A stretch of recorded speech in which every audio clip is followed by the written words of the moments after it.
What's up, fight fans? This is Kurt DeVille with Counterpunch Boxing News, and I have some new news concerning Jake Paul, Tommy Fury. Get this. Top trainer identifies two basic skills Tommy Fury has that can beat Jake Paul. Jake Paul is finally set to satisfy the fans who have been calling him to face an established boxer by fighting Tommy Fury in Saudi Arabia February 26th. But Shane Mcguigan believes he'll taste defeat.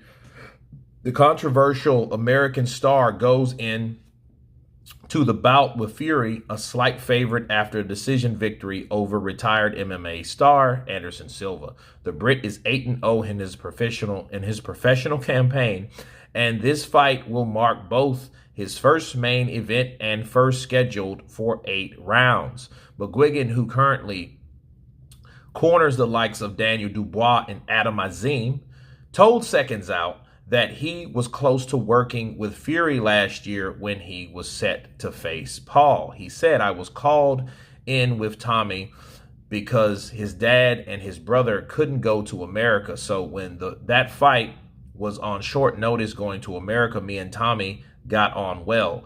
We was on the Tyron Woodley undercard, so was Daniel Dubois. He rang me up and said, 'Look, would you work my corner?' I said, 'Come down. Let's have a week together.' Of course, Tommy himself ended up being refused entry too, canceling the bout until it was recently re-signed. As the third time seems lucky for the pair to get it on, Mcguigan has pointed the two things that will have Fury victorious. He said, 'I feel like he had a good jab. He had good feet. That really is enough to beat Jake Paul, in my eyes. A guy that explosive throws a good right hook over the top, but really leaves his feet behind. He's not programmed to punch properly. Reasonably fast hands, and it's all in rotation, but he doesn't move his feet and track and punch. He's boxing guys that are static and standing there.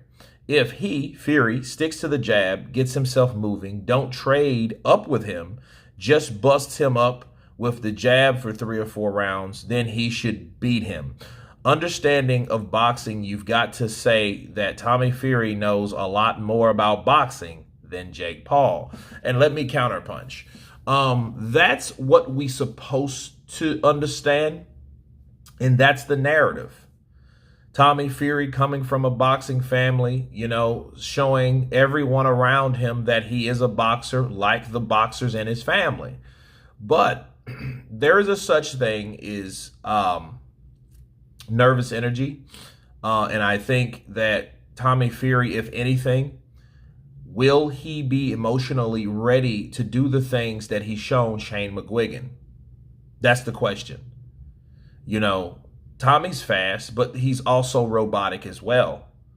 And the question is, like Shane Mcguigan said, hey, he doesn't supposed to trade. So he or they respect the punching power of Jake Paul. Because I think Jake Paul gets guys out of there that likes to trade. Look what happened to Anderson Silva. Anderson Silva was beating the crap out of him, just boxing him, showing him up. He didn't have to do what he needed to. He didn't have to do what he did. He didn't have to come in and be all aggressive against Jake Paul in that last round. I think it was 6 rounds, right? He didn't have to do that at all. But he did, and that cost him. And I think that cost him the fight, because then Jake Paul was able to throw and land that right. Bars, right? So I think what ended up happening with a lot of these guys, they end up putting themselves in a situation to get knocked out, because Jake Paul wants to challenge you, and he wants you to put yourself in a position where he can hit you and take you out. See, you may call Jake Paul a YouTuber or whatever, but you can't deny that man can punch. Okay? And I say the same thing about Deontay Wilder. Deontay Wilder may, he may have his flaws or whatever, but don't get caught with that shot. And that's on a major. Jake Paul's on a minor. That's a minor example, Jake Paul. A major example is Deontay Wilder. So I'm just giving you the, you know what I mean? The contrast there, the comparison. So I feel that Shane's right. And I think if Shane was going to do anything, he should be the one to train Tommy Fury. Because with people, how could I put this?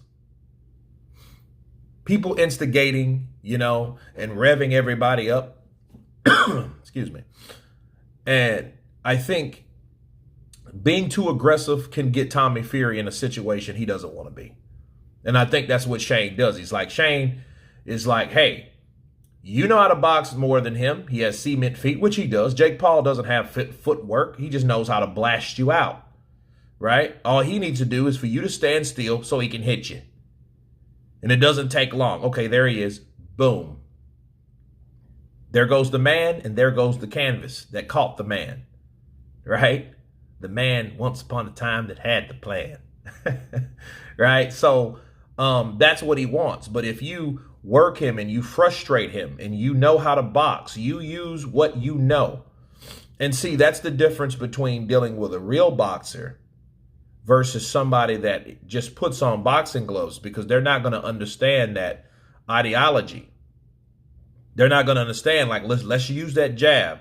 Let's stick it to his face. Let him come forward. Let him start reaching. Let him start reaching because he becomes frustrated. Let the frustration build emotion, and let the emotion draw him into me and draw him into a shot that he doesn't see. Bars. That's simple. But you guys tell me what you think of Shane Mcguigan stating that those are two things that Tommy Fury can do, footwork and a jab, to beat Jake Paul. Of course, please subscribe. And you guys been Counterpunch. Peace.